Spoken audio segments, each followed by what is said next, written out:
આમ તો જેને ઈર્ષા હોય એ ક્યારેય બીજાનું સારું જોઈ ન શકે. બીજાનું સારું થતું હોય તો અંદરથી એ બળવા લાગે. ધૂપ સળી સળગીને સુગંધ આપે છે.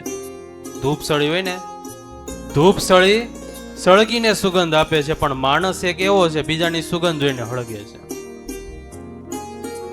ત્યારે ઈર્ષા એવી છે માણસને અંદરથી બેડા કરે. પૂરી ઊંઘ પણ આવવા ન દે. બહુ મોટા કરોડોપતિ હોય એને ઈર્ષા હોય, એવું કઈ નહીં, નાના માણસોને જ હોય. કરોડોની મોટી બિલ્ડિંગ બાંધી હોય, કંપની બાંધી હોય, એની બાજુમાં આવીને કોક બિલ્ડિંગ બાંધે, કંપની કરે બીજી, એટલે એસી વાળી રૂમમાં સૂતો હોય ને તોય એને ઊંઘ ન આવે. ઈર્ષા એવી છે.